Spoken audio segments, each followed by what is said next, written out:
bridges, who abandoned public schools, leaving the children to supply the flow into pipelines for private prisons, who left these children broken.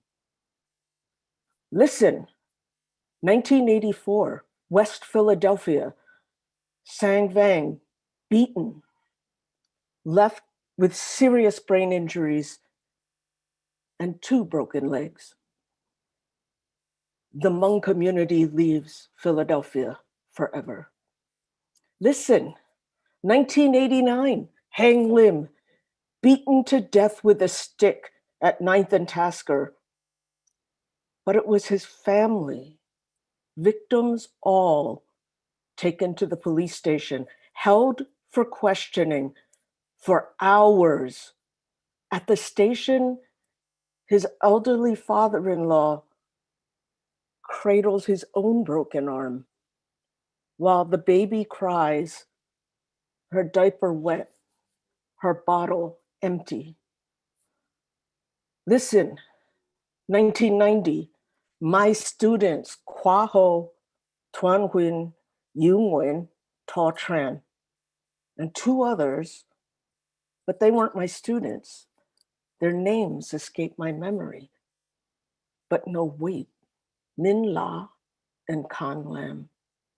I must say their names too. Attacked by members of the White Power Boys. The students who said, thank you after you taught a lesson. Who said sorry when their homework was late. Who were children, adjudicated as adults, and sent to prison for hard time. In Holmesburg prison, the last evening before they are transferred too far for poor family members to visit, I watch parents weep. Hear this, it isn't criminal justice, it's criminal injustice, a system built on white supremacy and oppression. It allows the deaths of the poor to remain unaddressed. It sends children of the poor to prison. It criminalizes children of color, themselves victims of a system that treats them, their families, their communities, all who they love as less than human. Listen, 2006, Mr. Sasanto takes out his pending application for political asylum. He carefully unfolds the court papers to show the ICE officers who came to his house. But they don't look. His 6-year-old daughter clings to his leg, crying and begging the men she didn't know not to take her father away. The ICE officials leave bruises on her arms, tearing them from her father's legs. A father deported and a child weeps. Listen, 2009, ICE grabs Mrs. Jiang while her husband and 2 young sons sit patiently in the waiting room at what was supposed to be a routine check-in with ICE. She's pregnant with twins, but the twins don't make it. Mrs. Jiang is thrown to the floor of a van and driven to New York. She miscarries in JFK Airport. ICE officials ignore her cries for help. Bystanders call the ambulance while she weeps for the children she will never hold. Hear this. Give me your tired, your poor, but please make sure they are not the Black, the brown, the yellow, the non-Christian, the not too poor, the ones who don't speak English. Who cares if our bombs, our economic policies, our insatiable greed, and our false promises brought them here? Now, look at me, look me in the eye and say, you don't belong here. And when you hear our rage, as you stand on indigenous lands, look me in the eye and say, if you don't like it here, why don't you go back? But you will not take their names. I remember names. I will speak names. I will shout names. I will pray names, even in a home that hates us. Because what you don't know is that we do all this from love.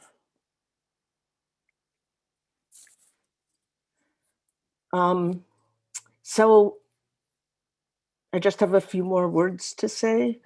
Anti-Asian violence in Philadelphia isn't new. I say all these names knowing there's so many more whose names won't be said tonight. I say their names to remember them, to paint the picture of a sad story pattern, to let them know we continue to fight back. The phenomenon of anti-Asian violence has long roots. This isn't about individuals who decide to perpetrate violence against other individuals. It's about institutionalized systemic racism and white supremacy. I don't think it's a coincidence that the military, the schools, the police, the courts, the prisons, ICE, every one of them are government-funded entities. We need to remember the victims to keep the history alive. We need to say their names. But I also hope that you hear from all of us tonight that what we need to do is hold institutions with power responsible. Individuals don't create patterns, systems do. And there's no quick and easy answer. This long history tells us that.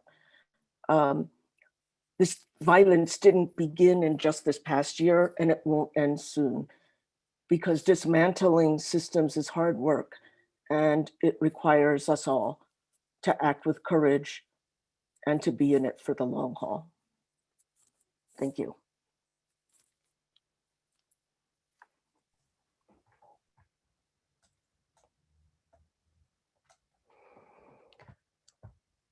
Thank you, Debbie. I need to breathe just for a minute here.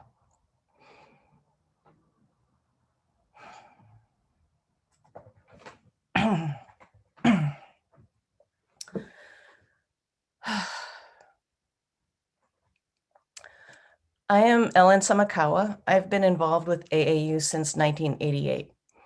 I've been a volunteer, a summer intern, and a board member, and then for 18 years, I was the executive director. 6 years ago, I left that position and became the executive director of the Folk Arts Cultural Treasures Charter School, a K-8 school that AAU founded along with our partner, the Philadelphia Folklore Project. I'm going to talk to you about one of AAU's early campaigns.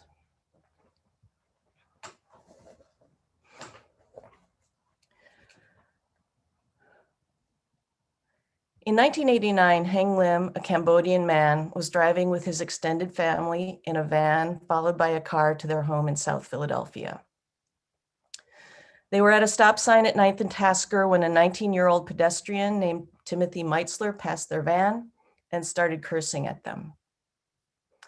What started as an exchange of words escalated. Meitzler called Heng a fucking Chinese. Meitzler walked away and came back to the van with a piece of lumber, one of those tree supports that you see around the city. He hit the van and then smashed the windshield of the car. One member of the family had a registered .22 caliber pistol. He got out of the car and fired once into the air in an attempt to get Meitzler to stop the attack. Meitzler was undeterred. Heng Lim's father-in-law tried to intervene. Meitzler brought the piece of lumber down, breaking the 64-year-old grandfather's arm. As Heng Lim tried to tend to his father-in-law, Meitzler viciously beat Heng Lim over the head. This all happened in front of Heng Lim's wife, Mala, and his 6-year-old daughter, Lisa, and Mala Lim's mother, father, sister, brother, and their spouses and 2 children. Although the police arrived in time to see the attacker walking away, they did not give chase, and citing the one-way street, they didn't pursue him. Instead, they got into their patrol car and drove around the block. By the time they circled around, Meitzler had disappeared. The police detained Heng Lim's entire family, including 2 children and an infant, and a 64-year-old man with a broken arm at the South Detectives Police Station for over 4 hours. A man critically injured, a grandfather with a broken arm. And the police conclusion was that this family had perpetrated the violence. So instead of being at their loved one's side in his final moments of life, Heng Lim's family was treated as if they were the criminals. Heng Lim died that day.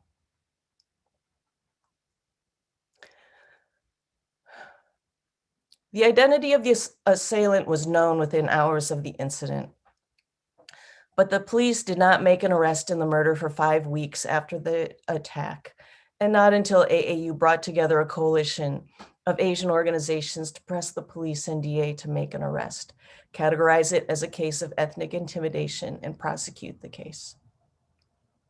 Meitzler was convicted of 3rd-degree murder. Efforts to challenge the police conduct resulted only in an internal affairs investigation that concluded by justifying police behavior.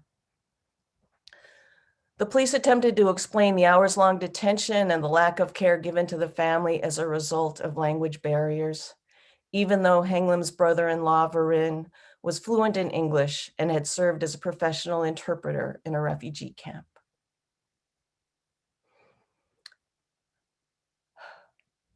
I want to talk about 3 main points. 1, what are we trying to do when we face crises and mount campaigns for justice? 2, what does this past history tell us about the terrain we are on now? And 3, what lessons do we draw from our more than 3 decades of organizing experience? First, what are we trying to do when we face crises and mount campaigns for justice? AAU's campaign for justice for Heng Lim targeted the police and DA and highlighted institutional indifference to the life of a Cambodian American man by directly confronting the deeply rooted racist and imperialist trope that Asian lives come cheap. The work of the campaign was to lift up not only the value of the life of Heng Lim, but of ourselves and the youth we worked with. AAU pulled together a coalition of organizations to collectively confront the police and the DA. But AAU was really focused on engaging young people in the campaign. By standing up for Heng Lim, the youth were also standing up against the violence and disregard they faced in school and on the streets of Philadelphia. We held fundraisers for Lisa Lim at Lao soccer games. We did silk screening on the streets of West Philadelphia to draw children into the conversation. AAU's youth leadership program learned about the history of Asians in America and mounted a laundry line of dirty laundry outside of City Hall, putting the murder of Heng Lim in the context of the history of anti-Asian violence, with each shirt memorializing a victim or a chapter in our history. From the 1885 Rock Creek Massacre to the Chinese Exclusion Act to the driving out of the Hmong from Powelton Village in 1984, when Hmong people fled the unrelenting and extreme violence, and the population of Hmong in Philadelphia went from over 3,000 down to 600 almost overnight. The laundry line itself was a play on the stereotype of the Chinese laundryman, which existed because for decades, doing laundry was one of the few ways that Asians were allowed to make a living. You know, winning is not only having our demands met. We win when we raise consciousness, decolonize ourselves, and build and broaden our collective capacity for resistance and liberation. 2, what does this past history tell us about the terrain we are on now? The lack of safety and protection for Asian community members in the face of unrelenting attacks led some Southeast Asian youth to fight back. The recent campaigns against the deportation of Southeast Asians, like those led by One Love Movement and Viet Lead, have to be seen in this context. A South Asian British theorist named A. Sivanandan wrote about how in Britain, Black youth are criminalized directly, while Asian youth are left unprotected to be beaten and abused until they fight back, at which point they are then criminalized. We see this here in Philly. In 1988, there was heightened conflict in the South 7th Street neighborhood when a Southeast Asian youth, after facing constant harassment and attacks, fought back and shot and wounded 2 white youth. There was community uproar, and at a community meeting, white adults supported the actions of their teenagers, saying, quote, "Our kids fight fair. Why don't the Asian teens know what's a fair fight?" They viewed it as just normal that their kids would attack other kids who aren't white. But from the perspective of some of the Asian youth we worked with, they had been ganged up on, surrounded, outnumbered, and attacked so many times that they just couldn't or wouldn't take it anymore. So the response of some Southeast Asian youth was to fight back, to band together and to fight back. Many youth were pushed out of school by the violence, harassment, and lack of attention to their learning needs. Many learned that by taking up the tools of violence themselves, they could protect their communities in ways that the city's institutions would not. The extreme level of violence against Southeast Asians in Philadelphia only abated once the youth started to fight back. The criminal records of some of the Cambodian and Vietnamese adults who are now being deported for crimes conducted during their youth originated in these times and these conditions. Point 3. What lessons do we draw from over 3 decades of organizing experience? There are moments of crisis or increased attention to the racist harassment and violence that originate in white supremacist ideology and culture when we must respond to that crisis or that moment. The murder of Hang Lim and this current period are moments like that. We can see how long and structural these problems are, and that should tell us that we need to be in this for the long haul. We need to be thinking in terms of decades and generations. It isn't a protest or an action or even a campaign, but building over years. That's why AAU has run its youth leadership program since 1987, engaging generations of young people in challenging oppression and building their communities. It's why AAU has a multi-generational character with children, youth, and adults of all ages working together and learning from and with each other. Schools can be and generally are institutions that perpetrate the systems of inequality that exists, but they can also be tools of liberation. We cannot solve the problems of our communities and our society if our children are silenced by self-hatred and self-doubt, if our children are alienated and cynical rather than engaged and passionate, if our children are in a state of rage, pitted one against the other, rather than nurtured to see the common humanity in each other. That is why AAU built a K-8 school, the Folk Arts Cultural Treasures Charter School, or FACS. FACS arose out of needs in Asian American communities, but was designed to be multiracial and multi-ethnic and a liberatory model of education.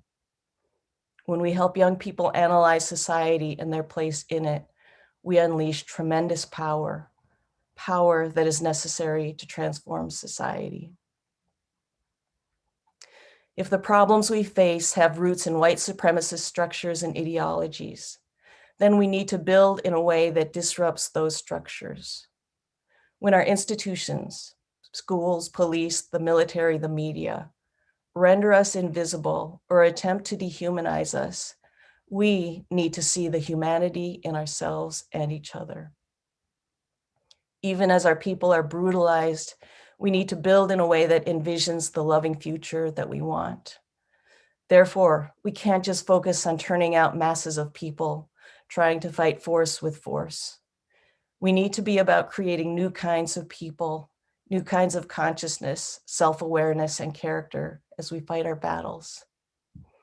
Building a loving and principled community is what helps sustain our ability to stay in this for the long haul. Scott?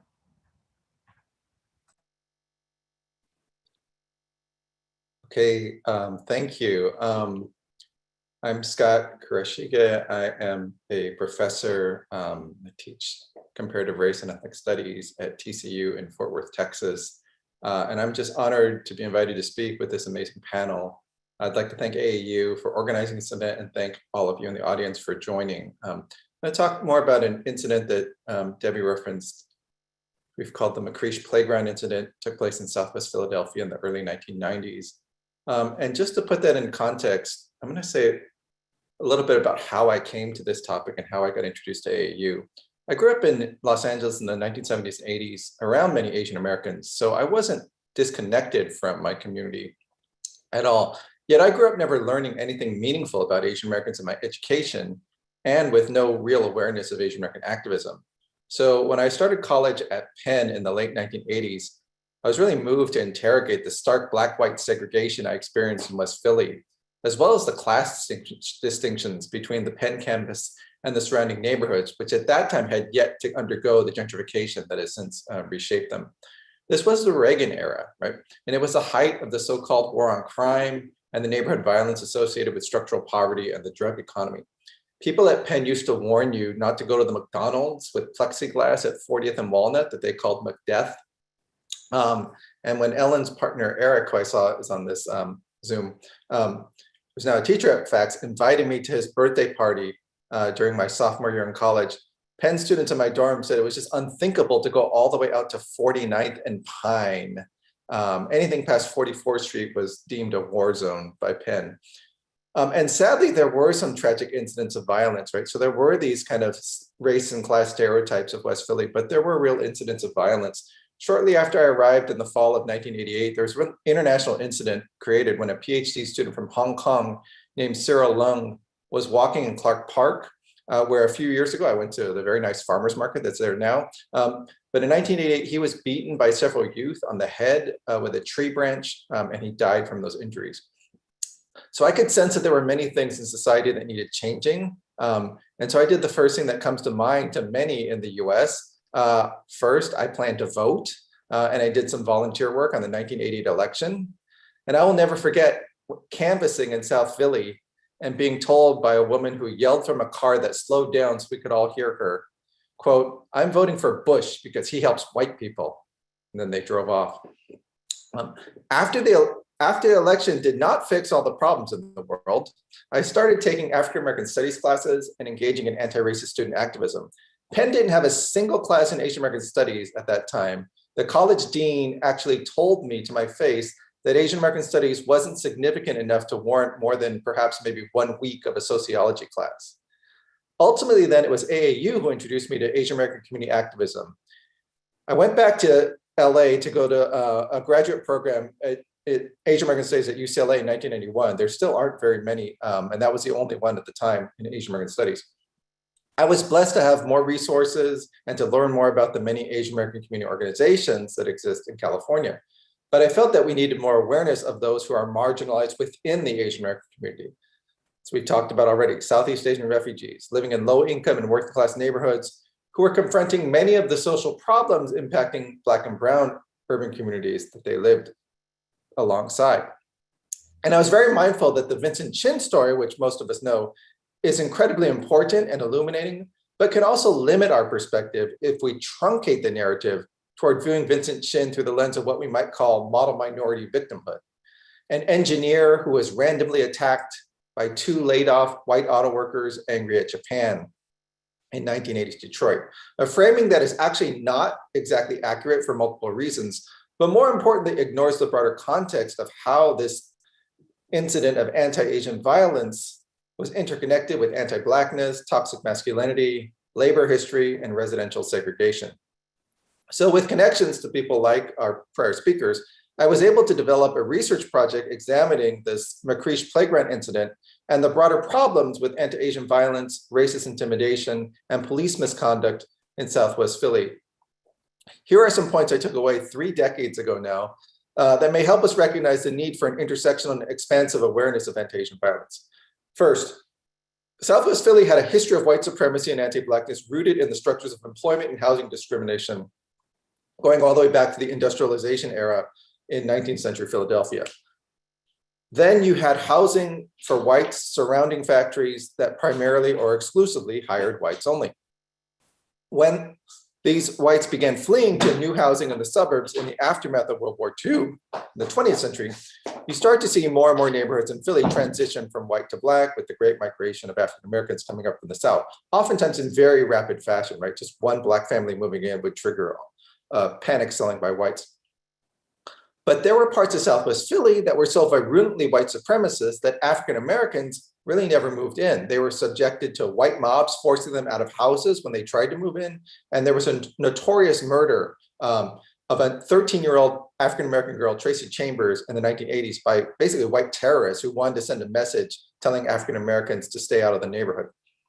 So number two, these whites who wanted out of the neighborhood began doing underground sales of row houses to Southeast Asians for really low prices, $15,000 to $20,000 a house in the late 80s, early 90s. The buyers were mainly Vietnamese and some Cambodian refugees, including ethnically Chinese refugees.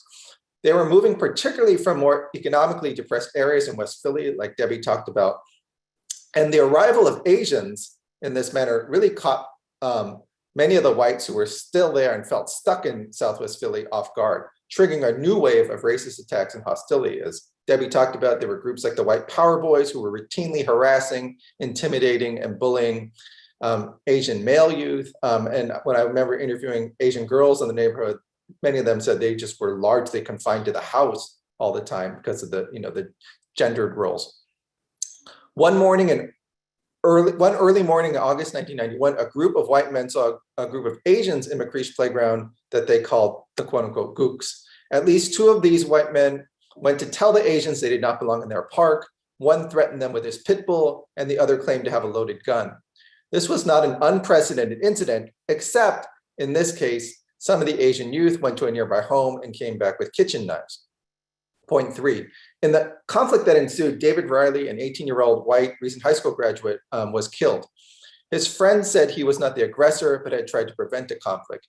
And I think it's definitely tragic that he died at such a young age. And to their credit, Riley's parents publicly pushed back against the overtly racist calls for vengeance.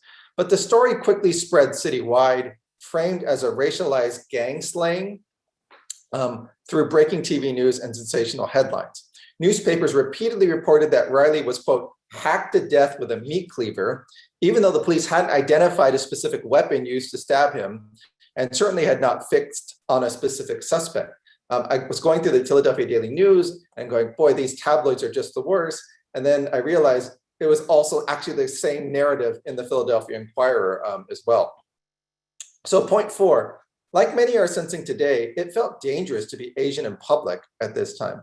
A group of white men boastfully reported of a crusade to beat up the, quote, slant eyes in Southwest Philly. One described to Philadelphia Magazine how he and a group of 15 dragged Asian Americans at will off of local streetcars. Quote, we'd kick the shit out of them, really hurt them bad. When I felt the tire iron smashing his head, it felt really good. I got one for David. When I went to David's funeral, I felt great. I thought I'd done something good. End of quote. So point 5, this will be my second to last one. Rather than assisting, the cops aggravated the problem. On the night of Riley's death, police arrested T. Trung based on dubious white witness account. Driving home from the movies, Trung just peeked out of his car to see what the commotion was. While the police were arresting him, a crowd of whites chanted, quote, gook, get the gook. Trung was held in jail for 55 days, despite having a clear alibi backed by witnesses who had placed him at the movie theater. Point 6, Trung was only released after 7 Southeast Asians, basically young folk, were arrested. 6 were tried together. Prosecutors never established who stabbed David Riley, but charged them all with conspiracy. The assistant DA made emotional appeals to the jury, and while he didn't use ethnic slurs, he preyed on stereotypical images of the Asian youth as foreign, alien, dangerous gang threats who were violating, American standards. All 6 tried together were found guilty of conspiracy, and 3 of the 6 were convicted of murder, one receiving the harshest sentence of 12 to 30 years in prison. The only one that was tried separately, Khan Lam, actually was acquitted, and he was basically just walking past the park as well. Now, these kinds of sentences, as Ellen pointed out, can add another layer of punishment given the deportations that are now happening. As the Southwest Philly history gives a sense of the intense struggles the most marginalized in our communities face, it raises challenging questions. Do stories of anti-Asian violence only gain currency when the victims can be portrayed as perfectly innocent victims of random assault? Or can we also see how race, class, and gender relations rooted in imperialism create structural forms of violence and patterns of anti-Asian hostility and attacks? Are Asian Americans permitted to fight back when attacked? How do we understand the conditions of oppression for Asian Americans who join gangs as a self-defense mechanism and who are impacted by the criminalization of urban youth? Are the police and our public officials capable of treating Asian American victims and defendants equitably? Does the media have any competence to report on Asian Americans, or do they repeat stereotypes rooted in their own ignorance and bias? These are the kinds of questions that activists and organizations like AAU and the others joining us today have been grappling with for the past 4 decades or more. The insights they have drawn are thus essential to our efforts to build a more effective movement today. Thank you very much.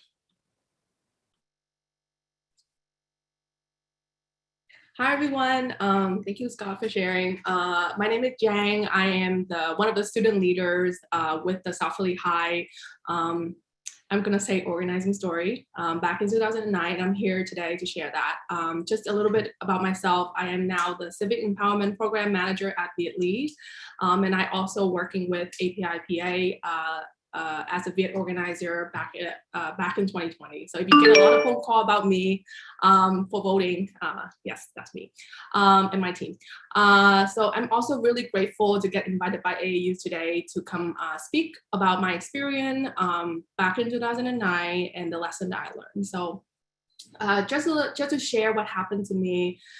So on December 3rd, 2009, 30 Asian students were attacked both inside and outside of South Philadelphia High School throughout the whole day. And during the day, we were expressing with the school that we didn't feel safe and request to be sent home early so that we don't get attacked. They refused to release us early. And before I was attacked, my friends and I was actually like right outside the school. Doesn't feel like always is now the good time to go home, request that, oh, can we stay here for a little bit? The principal who we were speaking with at the time actually refused and pushed us to go home like pressure us to go home. And that is when my group of friends were attacked outside the school. I was lucky enough to just got some minor bruises, but I know other students who have serious injuries and have to be hospitalized. So I think like this story has been told many times, and I think that I think for me, what is my story to share today is not like what happened to me, but actually the work that we did after the incident.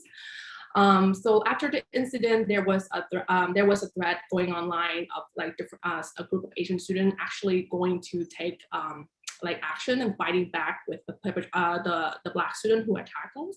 And fortunately, the adult organizer got us together. Many of the organizers present today, Debbie, Ellen, Nancy, and many other organizers got us together and stop that from escalated, right?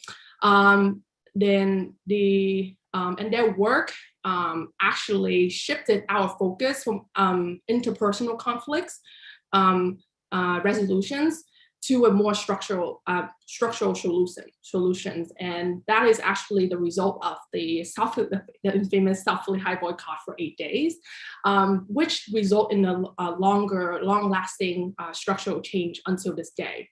And I also want to name like how the school responds to the incidents. So first, they deny all responsibility of the attack happened to Asian students. 30 Asian students got attacked and they denied their responsibility. They criminalized young students of color, especially Black students, by saying that the students who were involved in the attack are gang members. And Scott had mentioned this in his sharing out that, and this also includes Asian students who were involved in an attack. So I was involved in an attack, so technically I was also considered a gang member. And while criminalize Black students, they also pressure and intimidate Asian students from boycotting the school by sending out threats to families of like expelling students if they are continuing boycotting the school, or we will get like or like other punishment similar like that. So like there's a lot of pressure toward our families for us to come back to school either, without acknowledging the responsibility.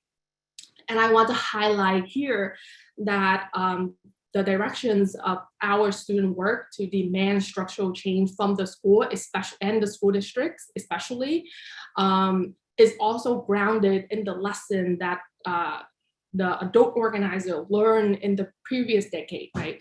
And the nuance and the lesson that they learned, like what would be the actual solutions for us. And at the time, one of the message that we want people who are invested in our story to focus on, and Scott already named like how the media sensationalize our story, but the one core focus message that we want the media to get, or people who are invested in us to get, is that it's not about who beat whom, it's about who let it happen. And the one things that I take away from this is that the South Philly High boycott, because the organizer and the student does not focus on the solutions, who only resolve the interpersonal conflicts, which in the case will further criminalize Black students, possibly criminalize Asian students, and then feed them into like a system where they'll get jails, and then later down the line they'll get deported. This is like actual story from many students or young people come up before us. But demanding responsibility from the school, focus on only to like the school and the school districts, and actually like the adult that let it happen. And it's actually creates like amazing change. Some of the successful story that I want to share today is that like we actually got, I don't remember if that principal got fired or she quit or whatever, but we actually got her, she's gone, and there was placed in a new principal. And just to give you a little context, South Philly High, since before I go to South Philly High as a new immigrant students, they every year is a new principal. And after December 3rd, 2009, after that, the principal who replaced the old one actually stayed there for a while. And actually there are no more actually like violence in South Philly Highs after December 3rd, 2009. So I think our story is like one of the success story, one of the story that is, I think, like inform my work and a lot of like my colleague work to this day. Many of the organizer, many of the student leader is present in this room today. So Wei Chen is one of them. And I think that the questions that I'm thinking today, with today's context, I think it is important for us to examine our history and the constant struggle that Asian Americans faces as our communities. I think the history that we face keep repeating. And I think like having a conversation like such as like similar like this today is really helpful. And as a young organizer, I to this day constantly asking some question about questions to myself, and then having conversation with my peers. The one question is like, if violent incident happened with Asian Americans people today, like what is the historical context and current social political condition that play a huge role that allow this to happen. And many of that have been named by Debbie, Ellen, and Scott so far. What are the solutions actually will create structural change? Like, do we even need more police, right? We do not need more police. Like police, we already hear from story that Debbie, Ellen, and Scott share that police does not help us at all. Can we even fight back? I think that's a very, very legit questions. And there's like harm to our Asian communities if we fighting back, right? That's like the minority myth. Like we have to be perfect or else. And so like working with continue like doing my work and also like organizing the communities. Those are the questions that I ask, and I'm hope that today's conversation will like help me answer those questions too. And finally, I want to end my share with like this one empowering memory that I remember as a young person. I was 15 at the time. During the boycott, the organizer, like Nancy, Ellen, Milia, Debbie, constantly asking young students, what would justice look like for you, right? The 8-day boycott is not us not going to school, is us at facts, sitting and talking to each other and informing, like, if we are demand justice for what happened to us, what would it look like? And having us name it, right? And I think that it was one of the most empowering memory that I have, and I carry that with me to this day. And I think I'm gonna leave it at that. Thank you.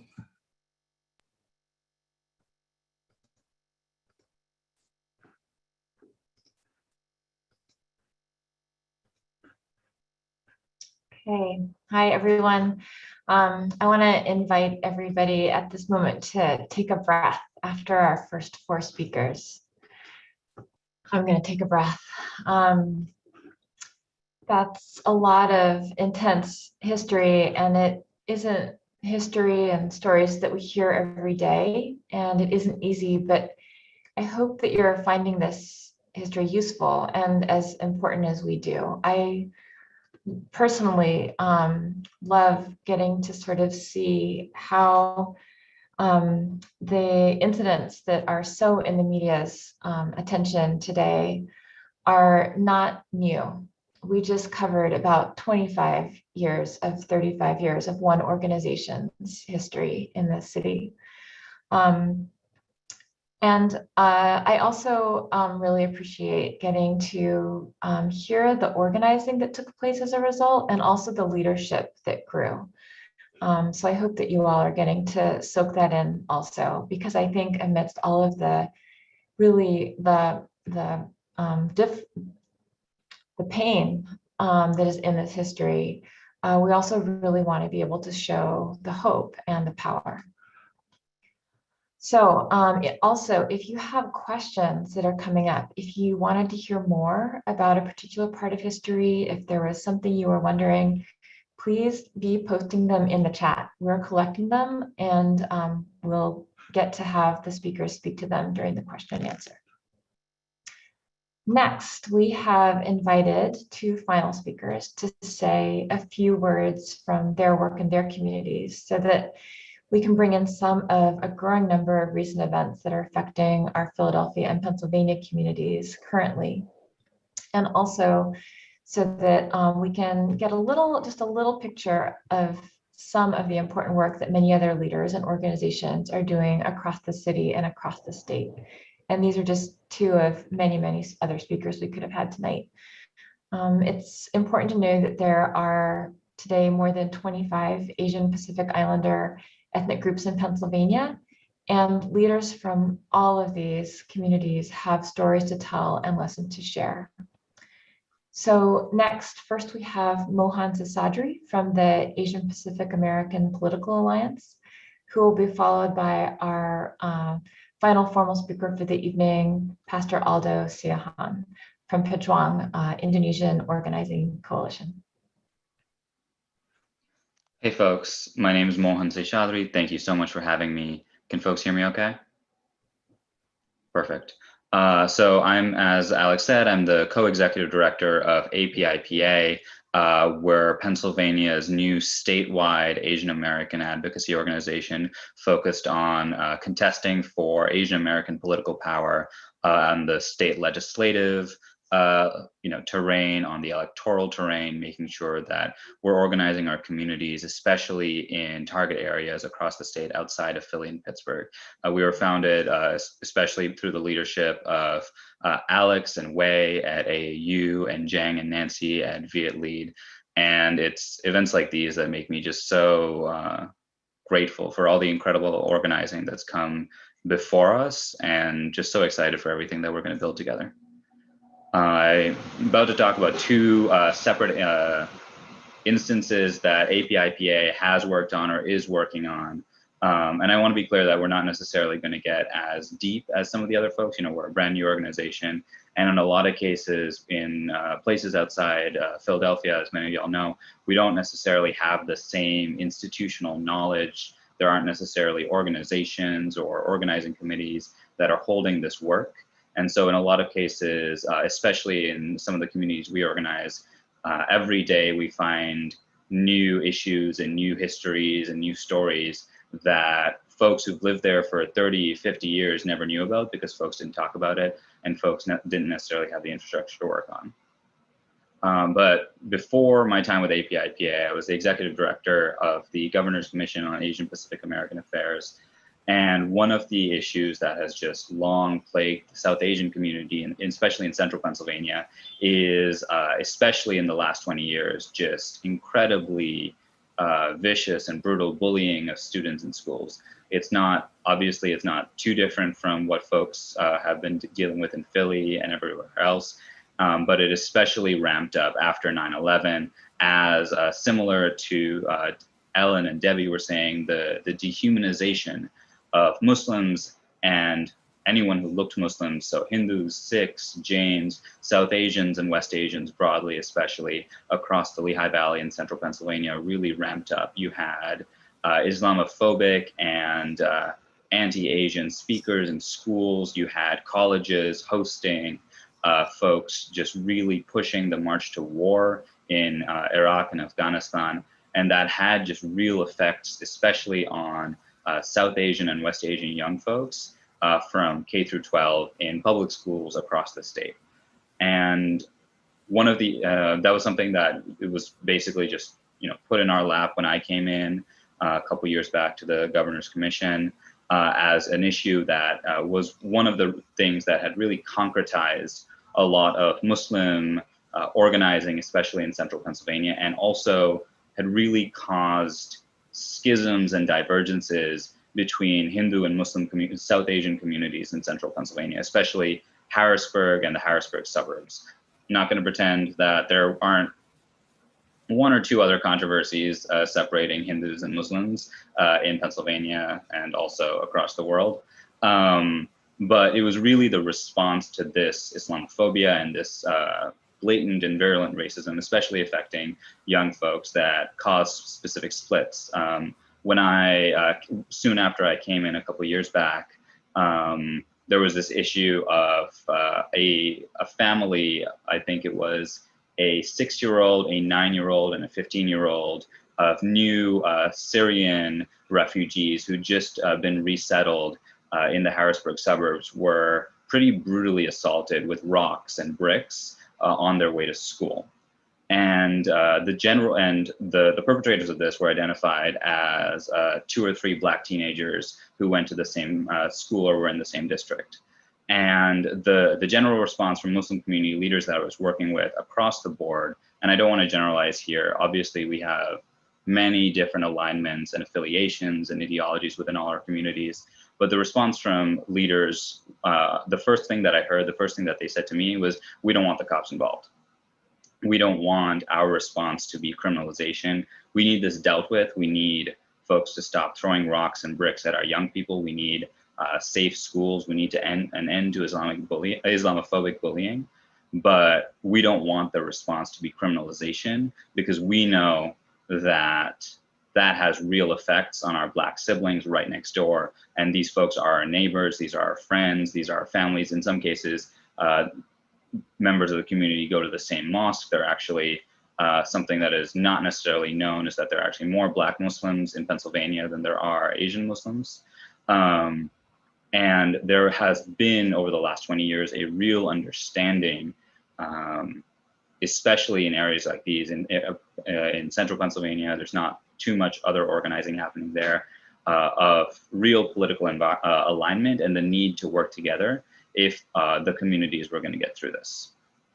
And that was great to hear, and that was great to see. So we sat down with folks in the school district, we sat down with folks in local city government, and we worked out plans for education and advocacy within the school district to ensure that these communities were able to come together, that there was greater understanding among the communities, and to try to work to build bridges with each other to actually mitigate some of the harm and end some of these incidents without arrests, without criminalization, without this being used to justify, a cop outside every classroom, as we've seen in other places. And then in contrast, we have we obviously have many different South Asians in Pennsylvania. The Indian community is the biggest Asian community in Pennsylvania, and South Asians broadly are similarly the biggest, broad Asian regional demographic in PA. A lot of us are concentrated in the Philly suburbs, the Lehigh Valley, and especially Harrisburg and the Harrisburg suburbs. So while all of this was happening, Hindu communities were dealing with similar issues, obviously not necessarily, there wasn't necessarily blatant Hindu phobia going on in this day and age, although we've dealt with that time and time again over the last 50 years. The most notable example of that being the Dot Busters, which was a gang that specifically targeted Hindu women, and obviously folks who looked like Hindu women, and beat them up, tried to kick them out of town, specifically, on the racialized misogyny and the racism and xenophobia at the time. That's in post 9/11. The brush that a lot of our communities have been tarred with has instead been Islamophobia rather than broad anti-South Asian racism. And we've really seen the Hindu community in Central PA, especially thanks in part to a minority of folks who have wealth and power and economic reasons to make these alliances, drift to the right and drift specifically to the Republican Party, to local conservative politicians, to an alignment that sees, folks from, the local Republican state rep, the local conservative congressman coming to their events, boosting them up, showing that these community leaders are able to bring government to the community and therefore bring access to power to the community. But it's a fig leaf for the real deep issues affecting South Asian communities in Pennsylvania, especially in an area like Harrisburg. And then B, these are folks who are fundamentally non-aligned with our communities on very basic, bread and butter issues, including access to healthcare, the language access affecting our communities, or even immigrant justice issues affecting South Asians, like the H-1B visa issue, where under the previous president, the previous administration, you had folks on H-1B visas getting regularly pushed out of the country because our immigration and customs services, INS, the immigration system broadly, just very explicitly did not want H-1B holders, many of whom are South Asian, in this country, did not want them to renew.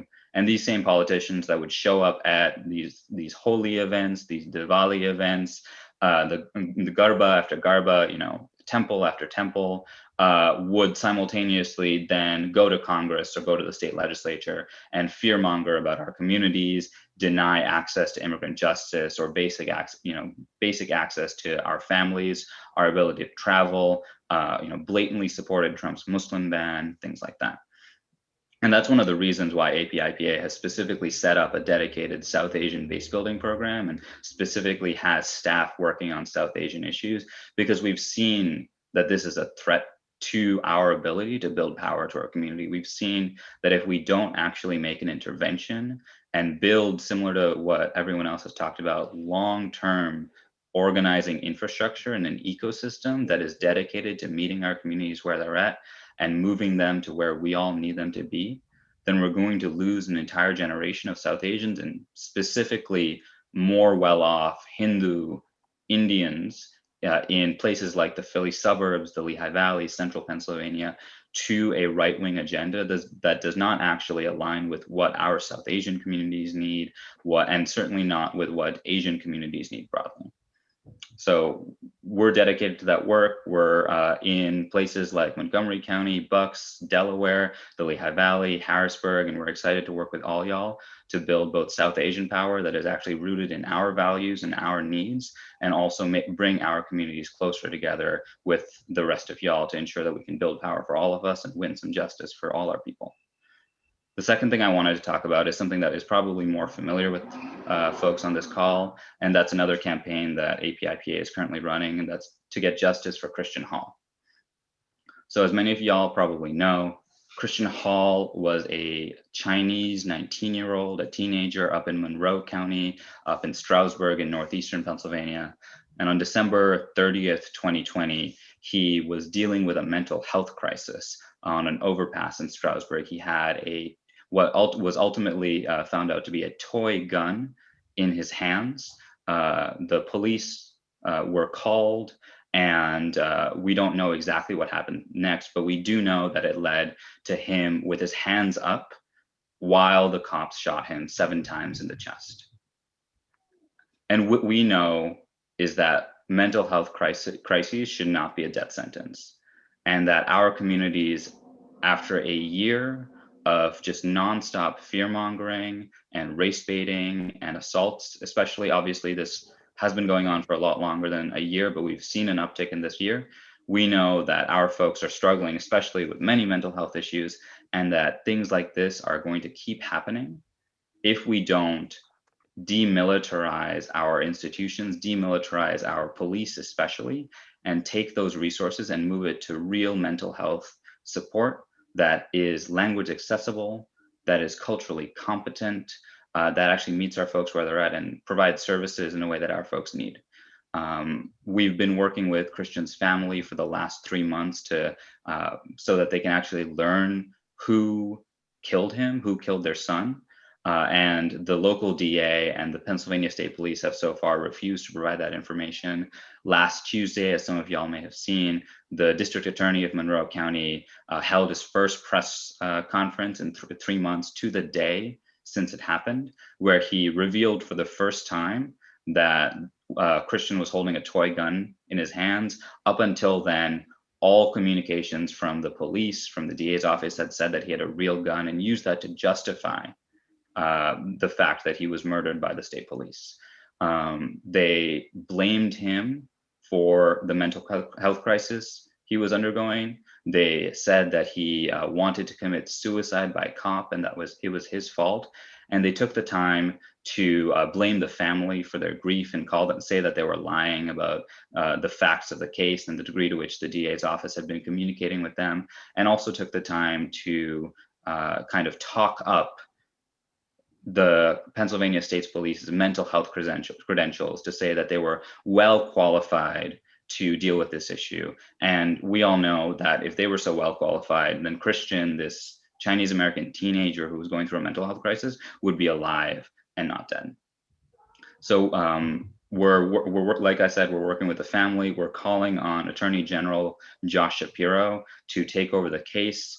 And we invite folks to go to apipa.vote/AG to join us in the fight to make sure that Christian's family gets some justice and that all our communities get some justice. But we also know that this is just the tip of the iceberg when it comes to access to government, access to healthcare, access to issues like mental health care and reproductive health care, LGBTQ inclusive healthcare, healthcare for undocumented immigrants and for working class communities especially, and especially in places like northeastern Pennsylvania, the Lehigh Valley, and central PA, where we just have less concentration of our folks and fewer organizations who are standing in the gap, like AAU, like FACTS, like Viet Lead, to provide these services instead. So in addition to specifically fighting to get justice for Christian Hall, we're about to launch campaigns to actually take money from where we don't need it, like making sure that every police department has a tank, and putting it to where our communities do need it, like language accessible, culturally competent mental health care funding, so that our communities can actually heal together and come together and get access to the care we need. So we invite folks to join us in that, and we're looking forward to working with y'all to get some power and some justice for our people across Pennsylvania. Thank you. Hi, my name is Aldo Shahan. I'll be short, but thank you, AAU. I'm representing Pejuang Indonesian Coalition for Social Justice that formed last year, like in the middle of last year. And Pejuang birthed because of my conversation with Alex. I don't know whether she remember or not, but she was the one who challenged me and the Indonesian leaders like, hey, you better form a new group for Indonesian community. And then from that conversation, I brought it to few friends and, hey, Alex bring a really good idea. And then we start the conversation and we form Pejuang. Pejuang means warrior. Indonesian community in South Philadelphia is a recent immigrants, early 2000s. And most of them who came to South Philly flee Indonesia because of persecution, mostly because they have a Chinese background and they're Christian.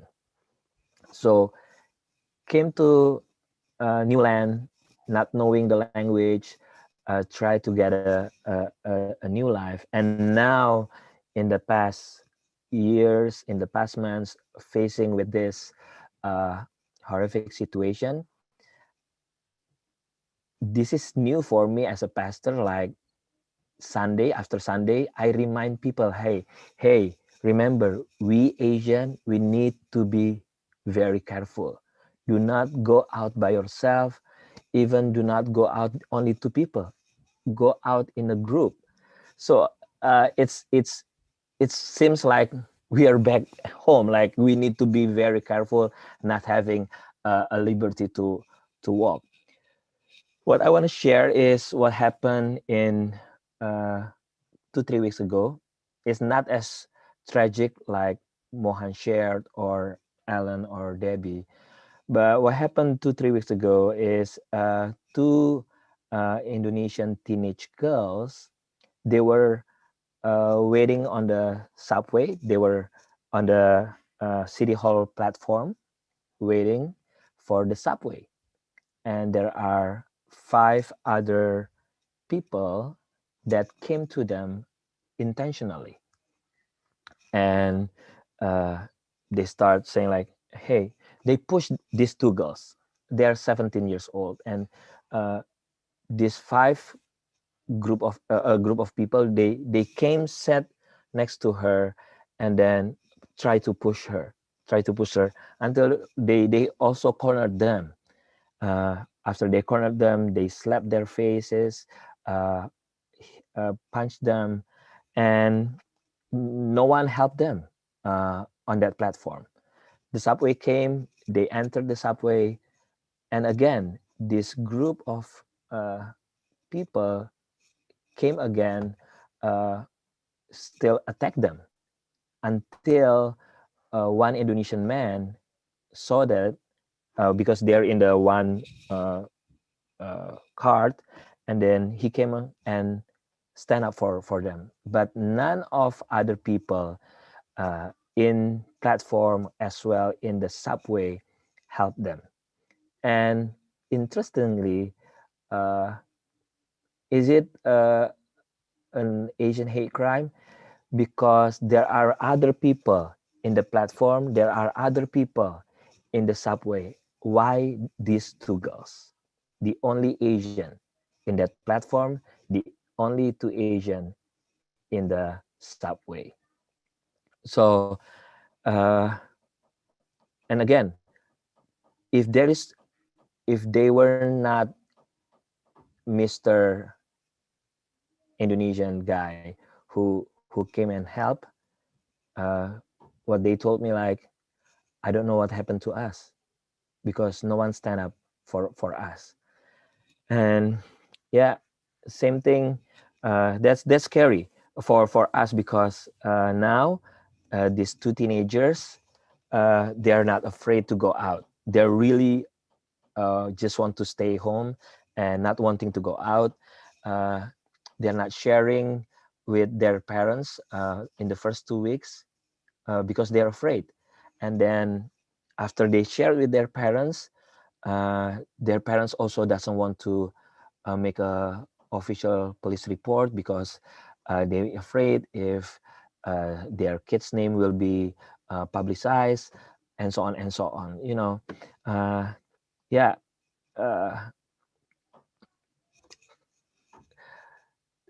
Hearing all the stories from beginning from Debbie and Ellen, very rich story, very rich history, and we as a new immigrant, yeah, we need your guidance in in working in the organization, a new organization, and also not guidance. We need to work together to have power. So Pejuang Indonesian Coalition, it's ready to open our ears, open our heart to be guided by all of you. Thank you so much.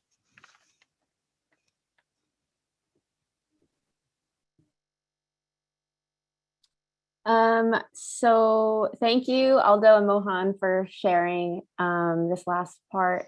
We're actually going to take some questions that have come in over the chat. There are a lot of them, so I'm afraid that we won't get to all of them, unfortunately, but feel free to keep chatting me questions if you have any, lingering wonderings. I'm sure the speakers would love to hear what folks are wondering. But for the first question to our speakers today, this person said, I was wondering if there were any community conversations or dialogue amongst Asian and Black students at South Philly High during the boycott and after the time when the attacks happened. Love to hear the response. Jang, if you want to speak on that. You're muted. Thank you.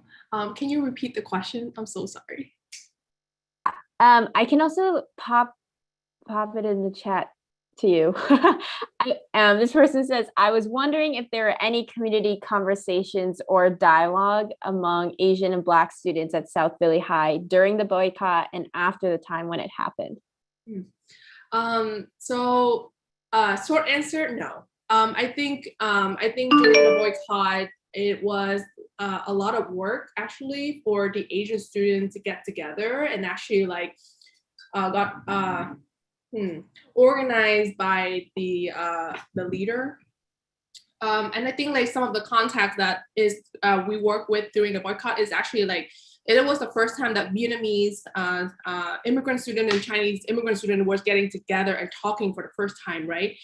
We were experiencing violence at the school, but we don't talk together because of the language barrier, and then and also there's a lot of also interpersonal conflict between the two ethnic group also, and that and I think I remember when we were at FACS doing having conversation and start talking oh, what happened to you, what happened on the day, what was your the story. I think it's take a lot of work to actually organize among ourselves first, to be ready to then get us ready to fight against the school district and the school. And I also want to name that it was really difficult for us to actually reach out to Black students at the time, because the school is not allowing us to do so. I think they also bring in other students that testify against the Asian students also, basically pinning us together constantly. And I think and the school and the school district actually never did anything to then actually resolve or hold the space for Asian students and Black students to have a conversation after the boycott, right? The only program that I remember that the school did was this terrible program where they call it like 50-50. So they literally put 50 Asian student on a bus and then 50 Black student on the bus, and they ship us somewhere and be like, y'all friends now. Yeah, yeah, that's my answer. Terrible. Maybe I could Wow. add something, or I don't know if Wei Chen wants to add something. I think Jang captured a lot of it, but there was, some initial kind of alliance with the Philadelphia Student Union, which, was primarily Black. They weren't rooted in South Philadelphia High, but it was an allyship and a source of solidarity there. And then after that, there was work within the school. AAU, the Philadelphia Student Union, and BPSOS tried to do concurrent student youth work together, organizing. I wouldn't call it a tremendous success, but we did try to partner together to bring our youth both together, like as their own groups, but also with each other. So there were some efforts. And it was interesting because one of the things was that the lived experience of the students were different. And as we tried to come together around like, what can we push for together, we were finding like that people had really different primary concerns on their minds. So I would say that we gave it a shot. What would you say, Wei? I don't know. I just feel like, yes, like, during that moment, there was a huge support from the PSU, which, for in the beginning of our, conscious about, collaboration from other students. They came to the rally to support and speaking about their experience under the school district system. They support Asian students boycott. And then even after our boycott, we Asian students come together with PSU and many and citywide, people of color student launch a citywide campaign called Campaign Against Campaign of a Nonviolent School. I think that was a moment that was showing that school district, yes, you're not doing anything. We can't expect you to do anything. We can't just like we can't expect the government change for us.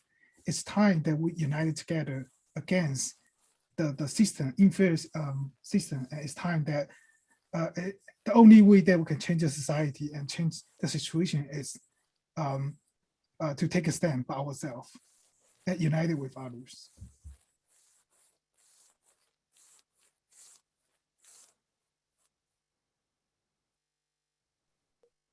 Thank you for those responses. I'm going to move quickly to the next question, which is, where can I find the history, incidences, and research talked about by the speakers at the beginning of the night, particularly that by Scott Kurashige? Is there an archive somewhere where I can read about all of them and reference them in the future when needed? There are a few questions actually about archive and store. Where can we access these stories? Are they anywhere? So would love to hear from speakers. I'll just say briefly, I've been researching or doing activist work around anti-Asian violence since pretty much, like I said, since around the time I graduated from college 30 years ago. And basically, like, I've probably got asked for as many media interviews and speaking appearances on the topic, like in the last 3 weeks or the last month, than I've had for like the rest of the 30 years combined. So one of the things I did was, since I was getting these requests, I put a bunch of my writings or video appearances, panel discussions on anti-Asian violence, also on Black Asian solidarity and history, and more generally on Asian American activism and radical activism into like a Google Doc. So I'll just put the link in if people want to look at any of mine. There's some articles specifically about the McCreesh Playground incident in AAU. And then there's also more broadly what's things about Vincent Chin and Detroit and LA and Black Asian histories too.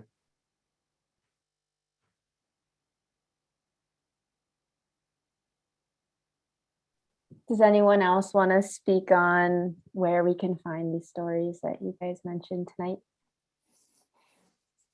Totally fine if not. I mean, I don't know. I know definitely that many of the things I referenced are in my head. It's hard to find people that want to record these things at the time that they're happening. Though some of the incidents, there's probably stuff in the newspaper archives that report some of it. And I know AAU has archives about the Hang Lim case and about the McCreesh Playground case and about Mrs. Jang, I think. Some folks may also have mentioned this, not necessarily the specific instances I mentioned, but always want to send love to the South Asian American Digital Archive, SAADA SADA. Every time they put out anything, I learn 5 new things about the history of my community in Philadelphia and PA.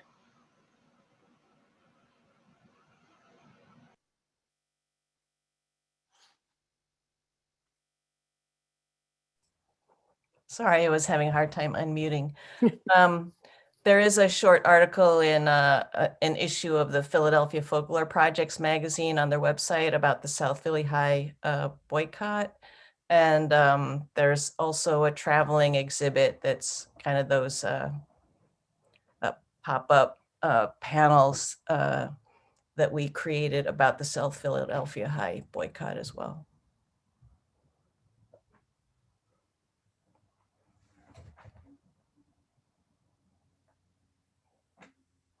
Oh, and AAU had a great newsletter, right? Back around the time of the McCreesh incident, early 90s. It was called, what was it called? The Asian American Justice Watch. I don't know, remember how many issues are, but it'd be great. Maybe if those aren't already available, like digitizing those and putting those up on the website.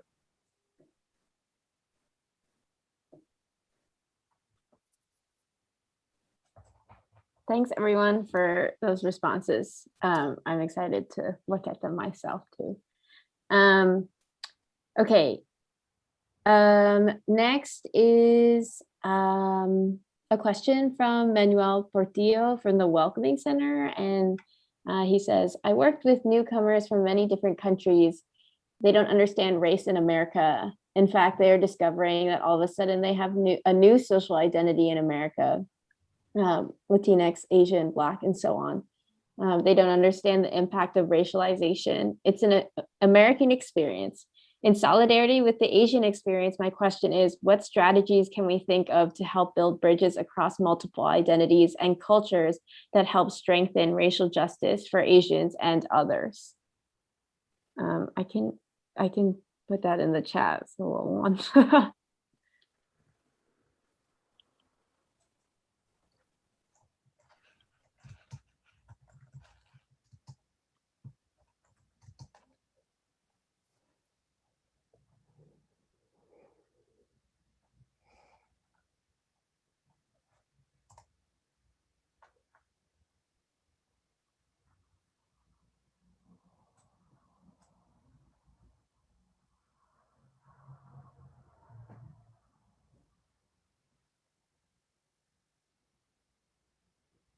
I think folks want me to talk. At least I just got a request to unmute. This is a really hard question. Honestly, I think part of it is we have to simultaneously create programs, organizing plans, campaigns that meets our individual communities culturally, linguistically, ethnically, in ways they understand, and simultaneously build a bigger we, build an identity that is Asian American. You know, we call ourselves the Asian Pacific Islander Political Alliance very specifically because we do see this term as I think so many other folks on the call, we see it as a political alliance, we see it as a coalition. And so something that we're always trying to do through our communications and our social media and digital programs is trying to figure out how to speak Asian American, to speak to our folks in a way that honors our individual traditions, honors our individual cultures and languages, but gets folks to understand that, I mean, just to be very blunt, we've spent 3,000 years invading each other. The history of Indians and Pakistanis, back home in Asia is not really the brightest. But now we all live in Upper Darby and Chinatown and South Philly and Montgomery County together, and we have the same issues. And for us, it's not. Ultimately, for us, it's not necessarily getting folks to identify as a shared identity that we feel deep in our hearts. It's getting folks to understand that we have to work together if we want to win justice and build power for our people.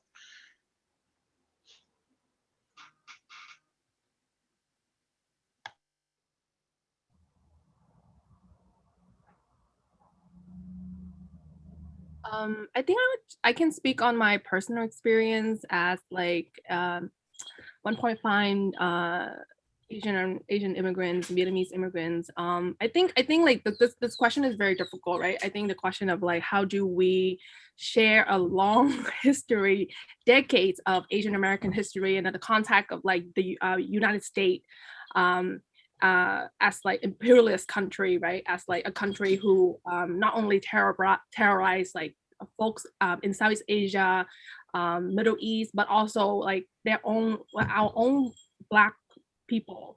And I think I'm really grateful to be able to looking back at my experience with South Philly High, I think that's one of the key moments where that's one thing that I would never regret, like me getting, I joke all the time, like I would never regret me getting beat up, because it was for me to actually meet Ellen, Debbie, like Wei, and Nancy, and then like and because like AAU have a structure to hold us, right? To hold the conversation, to teach us the history, and to ask us difficult questions. Like, do you think you getting attacked is because of Black student? You think it's allowing it to happen?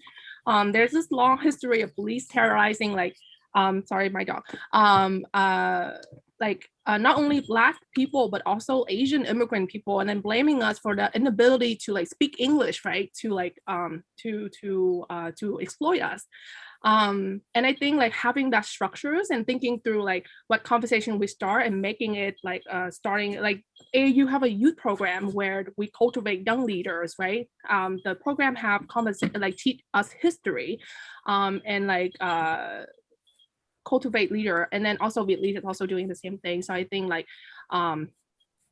just like have that conversations at the start will really help. And I do hope that no one got beat up to able to learn history, but yeah, that would be like my answer to that.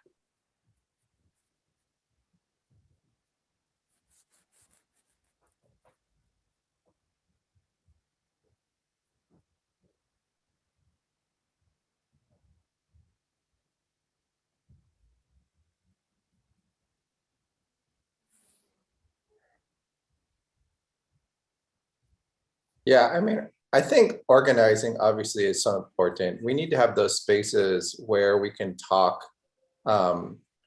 horizontally, right? Without thinking about like, how are white people gonna react to what we say, or will they accept us or pit us against each other? But where communities who've been historically marginalized can talk to each other about common issues, concerns, and problems, right? Without constantly feeling like you're being put on the defensive.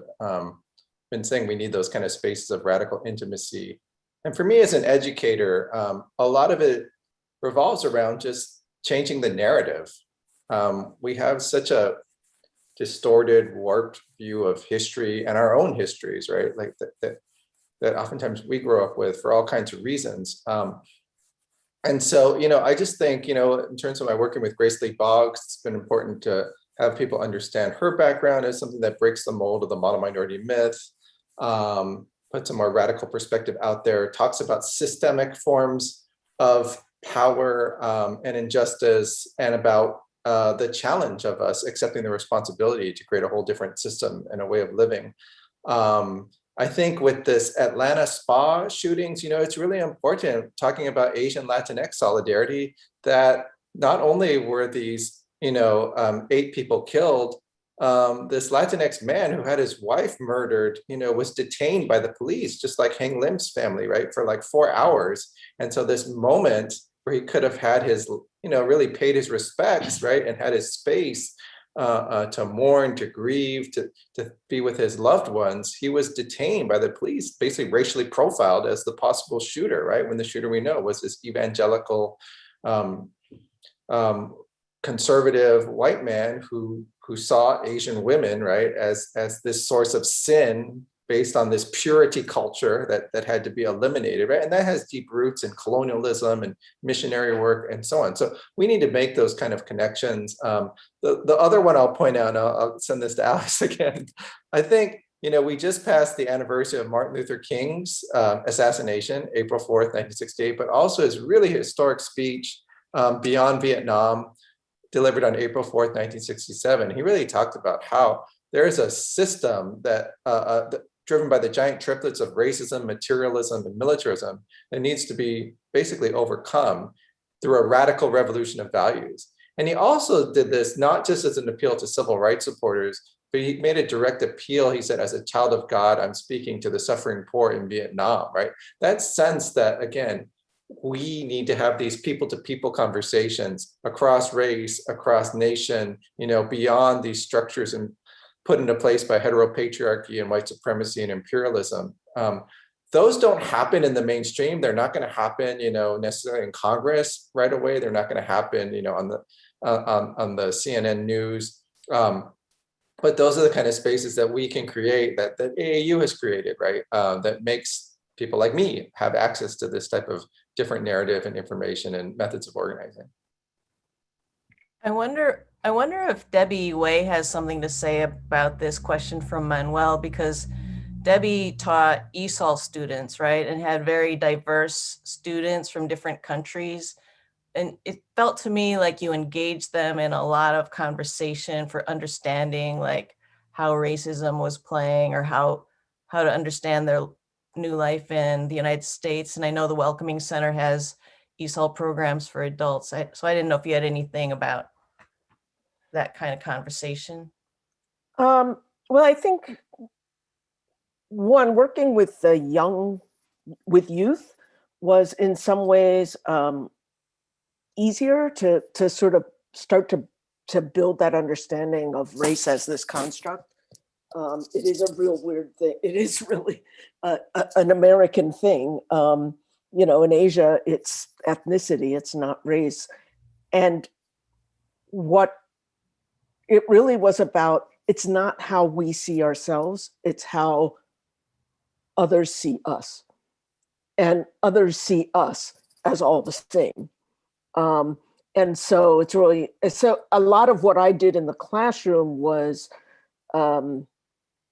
teaching history and using history and community organizing as the means for learning English. And, you learn a language when that language is giving you something to care about.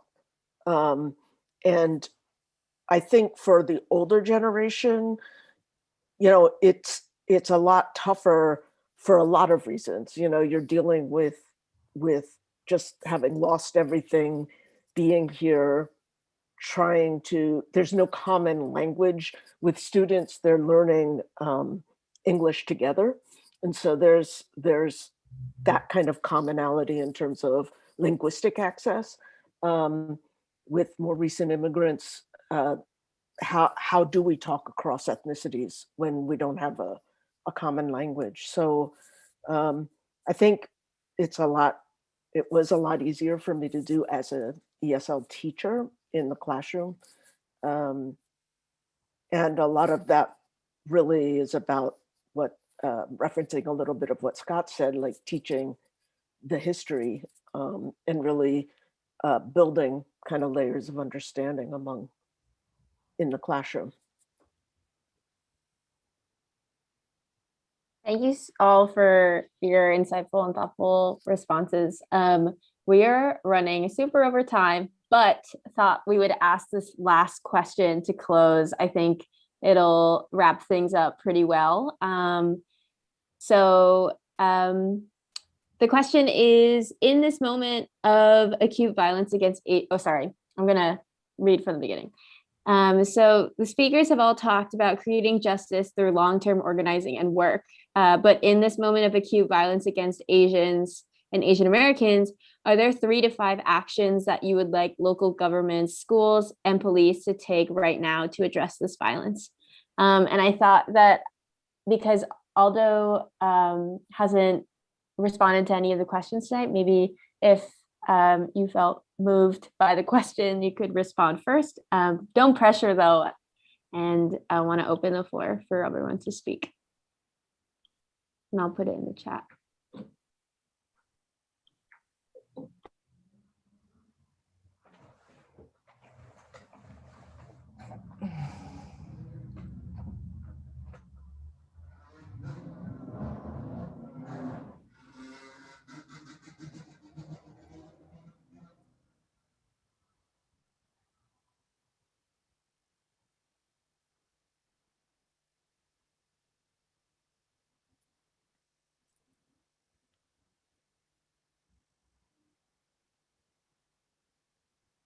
I think for me personally, not to 3-5 actions that you will like local government, school or police to take right now to address this violence. I think one thing that come into mind, especially for the school, I see my heart is for the young people. Yep. And realizing that school has to be a safe space, and that's something that we don't see in the current days, that school is supposed to be as a safe place regarding your background. And if school can be a safe space, that means the students can share whatever in their life, their challenges, their situation.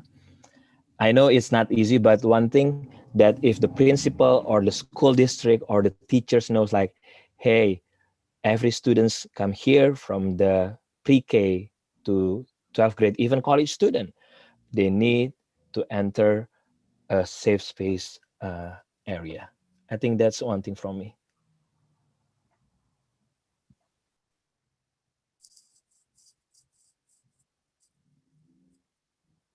Thanks so much. And sorry to put you on the spot for that one. Before we close, does anyone want to add to the response?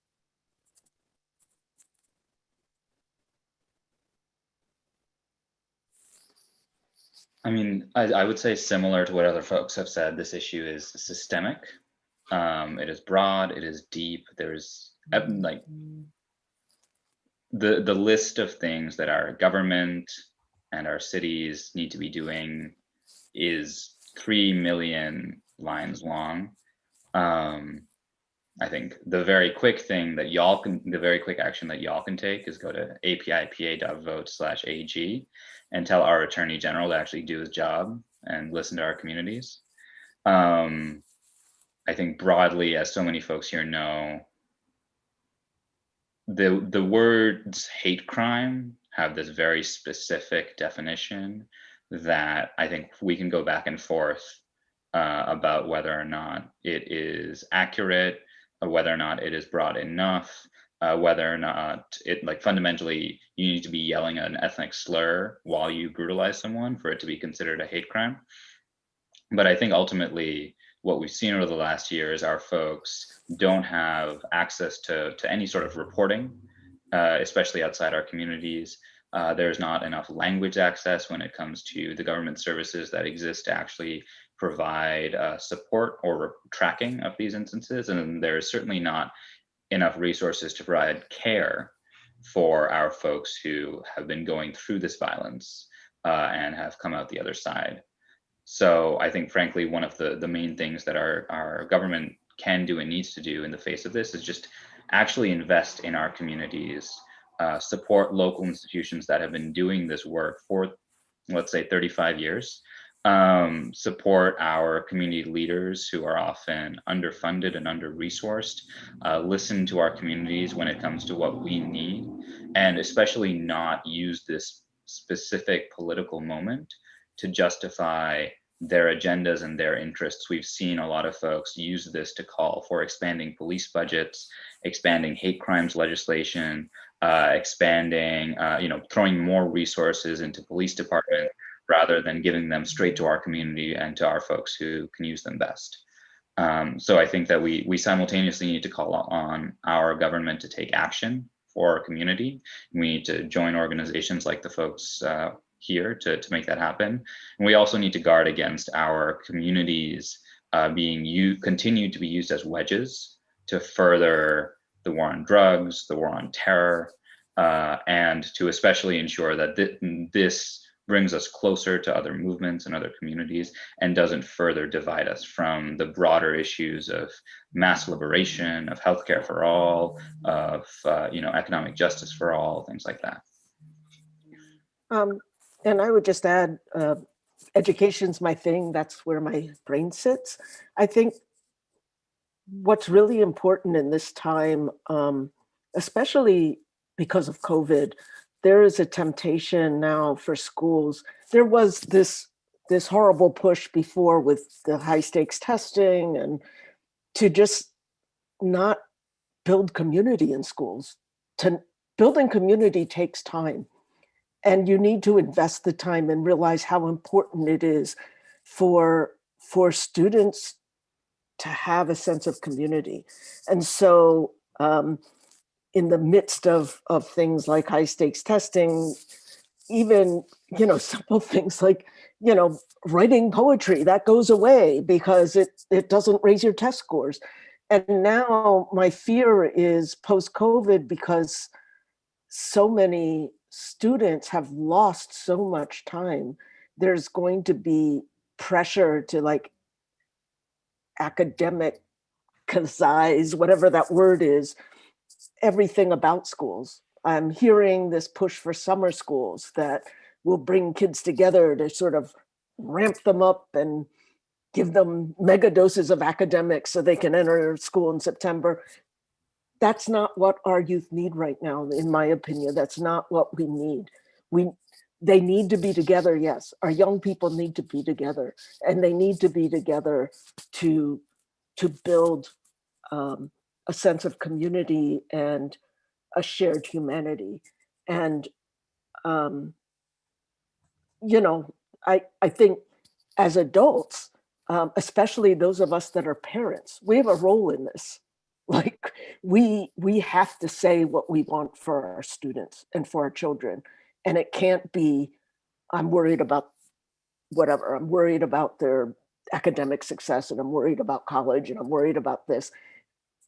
Worry about their humanity, especially during these times. And so one thing I would ask of the schools is that their most important work right now, post-COVID, is building community and building a sense of respect for human dignity. And I think one ask I would ask, I think governments or local governments or the administration is to just abolish ICE. I think ICE as a department have no purpose other than to terrorize our communities and then tear families apart. I think structural change is really hard. There's multiple examples already that successfully that because of long-term organizing efforts. And I think this question is really challenging for me, is because what can we ask them to do right now? But I think if I want to ask them can you just close your department and then find another job, we'll find you. We have job opening, you can work with us, you don't have to work with us. But yeah, so that's what I was gonna ask them.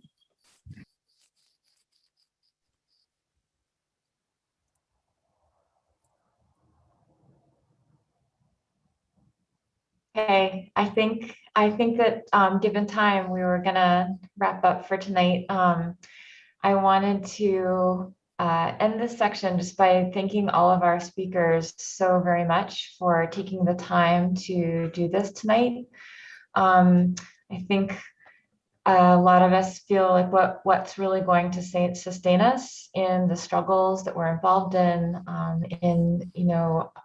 taking in a lot of the hard incidents that are happening and are really going to give us the strength to make the change that needs to happen is getting to hear these stories and to learn from our histories and to have spaces to come together to do that in.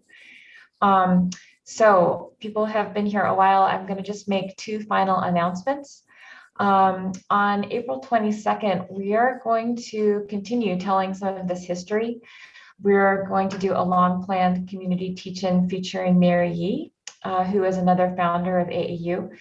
Mary is going to go into more depth with stories about why AAU was founded, what was going on in Asian organizing locally and also nationally at the time. So please keep a lookout for more information that's going to be going up on Facebook and Instagram.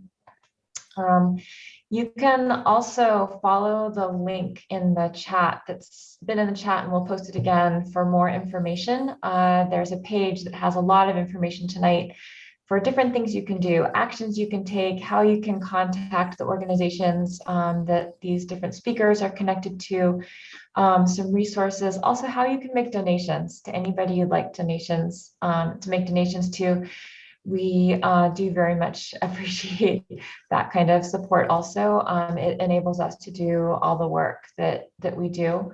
None of these organizations have large budgets, and we're very creative about how we make all the work that we do happen. So your support in that form is also very appreciated.